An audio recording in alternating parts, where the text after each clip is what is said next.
So yeah, good morning. Thanks for coming. So who here has not been to a Raspberry Jam at all before? Alan, I think you have. Who hasn't been to a Manchester Raspberry Jam? Excellent. So welcome, this is Mad Lab. Facilities-wise, we've got pizza coming at 1 o'clock. Toilets and bins are downstairs in that far corner. There are two doors on the front. The one on the right-hand side needs to be open. You need to get let in with that. But this one on the white door on the left-hand side it's just going to be open, so you can come through that if you're nipping in and out to shops or something. So yeah, I just wanted to go over some news and share some projects with you, things like that. That's what I normally do to begin with. So in the news. The Pi Noir is a new product from the Raspberry Pi Foundation, a new add-on. So it's just like the camera board, but it's got the infrared filter removed. So a lot of people were asking for that, and it's something they wanted to be able to provide as well. So there's some really cool use cases for that so far. Amy, who's sitting in the front here, sorry, this is going to happen a lot. Was on News Round a couple of weeks ago, talking about a Raspberry Pi along with Evan Upton. Carrie-Anne Philbin, who's a big name in the Pi world, who's a teacher down in London, has just released this book. It's available on it's pre-order, I think, still on Amazon. Adventures in Raspberry Pi. So it's aimed at giving kids projects to work on, and they're really well constructed. So I definitely recommend taking a look at that. It's something like £8 on Amazon, so it's a value. This is a Kickstarter from Alex, who runs Raspberry TV along with Syntech. They were looking to raise, I think it was $55,000 to get this project made. So Kickstarter is one of these pledge-driven, crowd-funded projects where you say, look, if we can get this much money, we can make this happen. Their idea was for a HDMI screen, sort of the size of a tablet, that kind of a screen, 9 inches. High-def screen that would be made to just plug in directly into the Raspberry Pi, and they smashed the target within about just over 2 days, I think, which is really good. And they've added some stretch goals now, so there's plenty more that they're going to offer, coloured cases and all sorts of things, and improve the quality of it. So that's still going. That was a couple of days ago, so there's about 2 weeks left on this. So do check that out if you can sort of order one if you like. As far as Kickstarter goes, you can pay up front to have one if they manage to make it. So check that out. Another sort of Kickstarter style thing running on Indiegogo. Some guys at Canonical are trying to build a Raspberry Pi cluster which will build packages for Ubuntu for the Pi. So that's a project that's worth looking at as well. They're about halfway through their goal at the moment, getting on for $2,500. Another one, Amy. Amy just went to Lithuania, was it? To receive her Digital Girl of the Year award, so European Digital Technology Girl something. And so that's really cool. Here she is standing with some presumably important people. The Vice President of the European Commission. Vice President of the European Commission. Google have just donated a bunch of Raspberry Pis to Japanese students because they wanted to improve the technology-based learning opportunities in Japan. So that's a great thing that they've invested in there. The Duke of York recently made a visit to the Raspberry Pi Foundation, and they wrote about that on their blog. So he's actually the patron of Code Club, the after-school kids club for learning to code. So he's really interested in that sort of thing, and he was really keen to see what the Raspberry Pi Foundation are up to. So they showed him around the offices and showed what the Pi could do. Another one from Carrie-Anne, the one who released the book I mentioned just now. She runs a YouTube channel called Girl Geek Diaries, and she's got a website with all these sort of Raspberry Pi resources. As I say, she's a teacher in London. There's a piece of software on Raspberry called Sonic Pi, which is a thing where you can write code which generates music. So you can programmatically write some music, write the beats in, and write the rhythm. And that's available on the Pi. So she's written some resources for that on how to use it, kind of guiding other teachers and guiding kids to learn through that. Amy, yet again. Same drum. some more things that... This is the truly hated version, this is being abridged. She recently spoke at a conference down in London, the Wired magazine Next Generation Conference, where she presented with Clive Beale, who's from the Raspberry Pi Foundation. And the talk is available online at the link in this slide, which will be tweeted and emailed and put on the website, so you can check that out later. It's well worth a watch.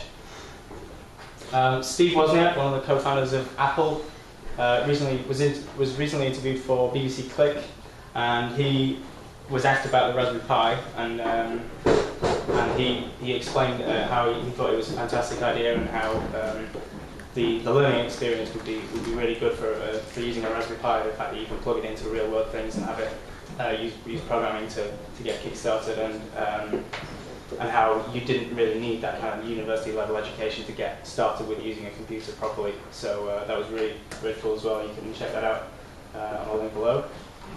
So some projects that I wanted to share with you. So Dave, who is somewhere in here from the Manchester scene, wrote a pure Python implementation of the camera functionality. So that's for the Raspberry Pi camera, which is a really cool module.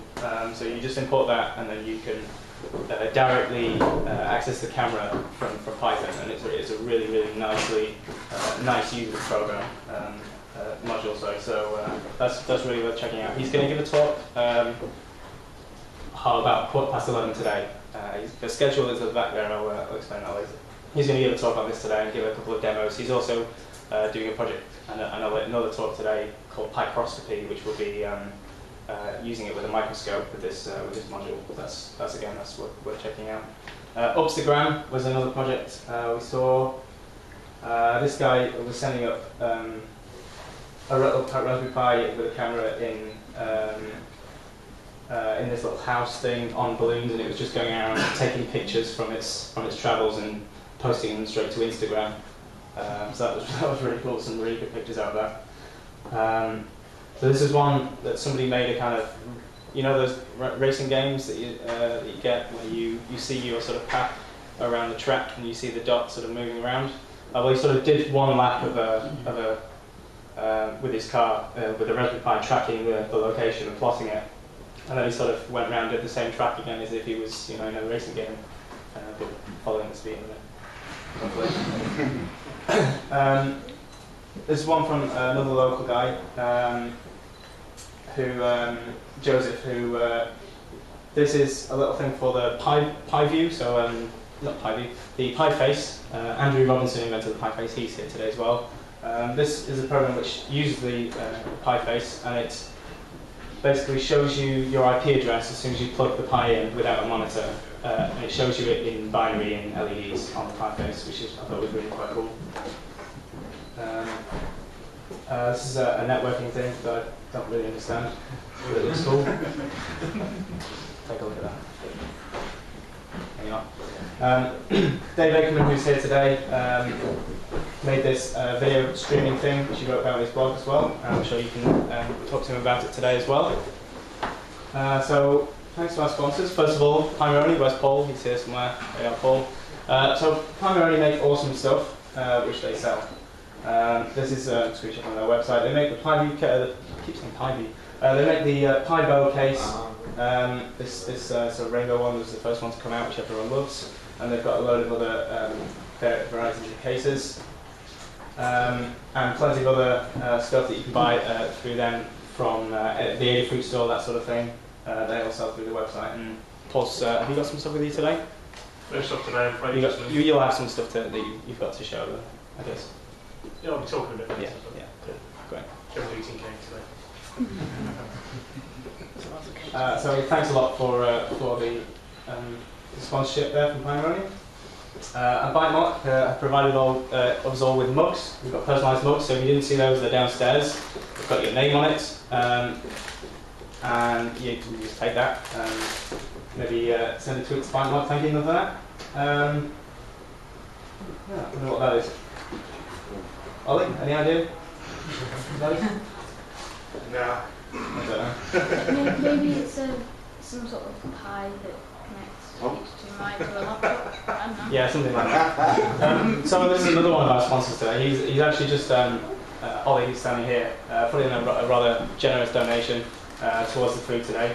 So I wanted to give him a sort of slot visit of his own as well. So thanks very much, Ollie, for that. So also thanks to Jason, look away kids, to Jason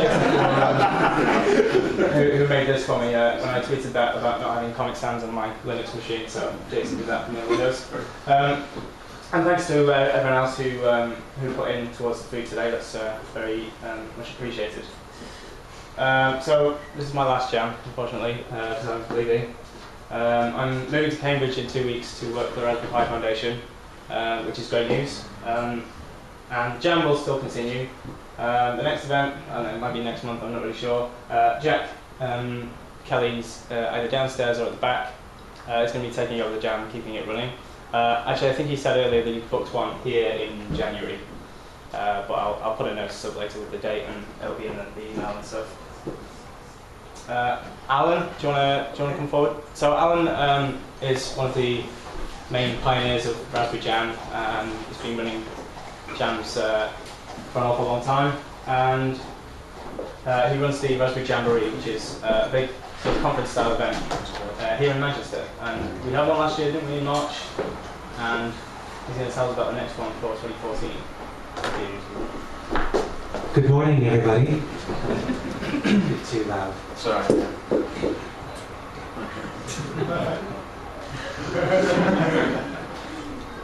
Okay. Yeah, thanks for giving me a chance to talk to you. Last year we had a Raspberry Jamboree in Manchester and it was fantastic. We had 400 spaces and they all sold out months beforehand. And lots of people sent me emails afterwards complaining, saying, how dare you hold an event in Manchester Central and not have it big enough? So this time we've got space for up to 1,600 people to come. So sometimes these things double in size. This time I'm allowing for 4 times, you know. So it's going to be, and not only is it doubling in or quadrupling in size, we're going to have 4 days of festivals fun as well. So we've got loads of amazing people coming. You kept mentioning somebody called Amy. She said she's going to come as well. I think I read something about her somewhere. In fact, there's lots of people who already said that they're coming. So Ryan's coming, Les is coming, Ollie's coming, everybody's coming to our festival we're having in Manchester for 4 days. Yeah? Yeah? Did I say something funny? I didn't. You pointed at me and said, "Les is coming." Oh, yeah. Sorry. Les is the other guy with the beard, okay? So that's Dan over there in the corner. Okay. That's a slight version. So, I forgot what I was going to say. Anyway, today you can buy tickets. They're like early bird tickets for £10. But if you see me later on, I'm going to give out lots of free tickets because I want everybody to come as much as possible. And we're just doing loads of stuff. But on the Thursday, we're going to have like loads and loads of workshop sessions like we had last year. On the Friday, we're going to have loads.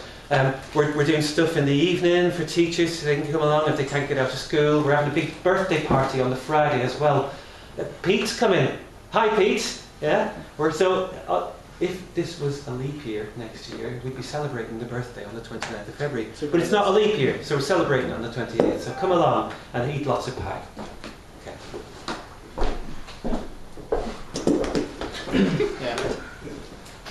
So yeah, I just wanted to plug my thing. I run this thing called Pi Weekly, which is a weekly email newsletter. I run with a guy called Ryan, who we've been running this for 6 months, and I just met him today. So where's Ryan? Hello, nice to meet you. So yeah, we've done this. You can check out all our past issues on here on the website. It's piweekly.net. Yeah, it's pretty cool. So today, upstairs, we're going to continue with this straight after this one with track of talks, and that's because there's so many people offered talks. We're going to run them sort of back to back throughout the day. You don't have to sort of stay up here and watch everyone. You can come and go as you please, walk out halfway through or join halfway through, whatever you want. But if there's a lot of people here, try and kind of make sure there's seats available on the sides, that sort of thing. There's a schedule for the talks right at the back there. I won't show it. Yeah, I will. I tweeted it before with the hashtag #RJam as well. Great. And there's also one on the middle floor. So middle floor as well, if you want to kind of hang out. There's a conversation track just on that middle floor on the corridor, and as well on the ground floor there's going to be hacking sort of on all the tables. So if you've got stuff out and you're not in a talk, get your pies out and play around and build things. And then in the back there's there's some sofas and stuff right at the back downstairs, back. Where you can chill out on the sofas as well, so kind of spread out a bit and make sure people can get about. So normally, if you haven't been to a jam before, normally we just do the hacking. We don't really bother with talks and things. We just that's kind of the thing I pride Manchester Rugby Jam on, is it's just about turning up and you just turn up and hack. But today it seems we've got all these special guests and important people and people with interesting projects. So I wanted to give them a chance to share them. Thought that would be really cool. So we've got that running all day. We're going to be here till about 5, and then anyone who's of appropriate age can join us across the road for drinks in Common Bar. So we've got pizza at 1 o'clock. That'll be sort of in a gap between a couple of talks. That will be arriving and it will be announced. Do we have any vegetarians? Alan? Are you sure? I'm going to ask a question. Vegetarian? Yeah. So, yeah. Vegan? No? No. Okay, that's good. There'll be a few cakes. The what? A few cakes as well. Oh, we've got cake apparently. Lots of Great. So today, there's also going to be the chance to visit Manchester Hackspace, which is next door. So we're going to, when I've heard from them when they arrive, I'm going to arrange for there to be a sheet up on the middle floor where you can just add your name on next to a time slot or something, and they'll show you around just in small groups. So if anyone's interested in checking that out, there's laser cutters and 3D printers and stuff like that. We were taking a look, but we'll organise that throughout the day. So as I said, there's a schedule at the back there, and then one on the middle floor. But I think Alan's got something to say. No, I was just going to ask a question. Okay. Can we tweet things with the hashtag RJAM? If you want, yes, you're allowed, yes. Okay. Yeah. Was that what you were asking, or were you suggesting it? Because lots of people want to come, so we can take photos and yes. like daily we tweet stuff already, which would be great. Yeah, he does that. Yeah. With the hashtag RJAM. So yeah, you're very lucky to be here today, because there's about 20 odd people who were on the wait list who didn't manage to get a ticket. So make yourself lucky and tweet at them to make them jealous, apparently. Anyone who's down as a speaker, so if you're on the sheet, then I'm expecting a talk from you. But if you weren't expecting to give one, or that's a mistake, or you don't have it ready or something, come and tell me, and I'll make the space available for somebody else. If you've got one ready that you want to give and you're not on there, come and see me, and I'll see if I can fit you in. So if you're a speaker, I want to be because we're so busy with the schedule, I want to kind of keep it running. So look at the time that you start and the next one finishes, and kind of just use that gap and try not to go over it all. We're going to get the AV team. We're going to send the boys around. We're going to get them to just, when it's time to move on, they'll give you a sign in increasingly disturbing ways to just tell you to wrap up. So if you're not quite finished, just kind of wrap it up. We really need to keep moving on. I don't want anyone to have prepared a talk and then not be able to give it. Amy? Can we sing happy birthday to you? No. So this is the AV team. So thanks an awful lot to these guys to take the time to help out today. All the talks will be. Did I put that? The middle one. So talks will be video recorded, right? And they'll be online at some point within the next few years, I imagine. Yeah. When we get around to it. So if you've got something top secret, if you're a freaky clown or something like that, or if you've got something top secret or rude or offensive, probably shouldn't be giving it anyway. But then tell me and we won't record it, I guess. But so apart from that, I think we're all done. So if you need anything, come and get me. What time are we at? Is it about 11? All right. Well, we're early, so that's good. I was assuming we were going to be late, but we're early. So if the next speaker, where is he? It's can somebody remind me? Hamish Cunningham. Hamish, that's it. There you are. Are you good to go? So if we give you a few minutes to for people to move around if they want. So if anyone who wants to stay, stay and let people move around you. If you want to just go downstairs.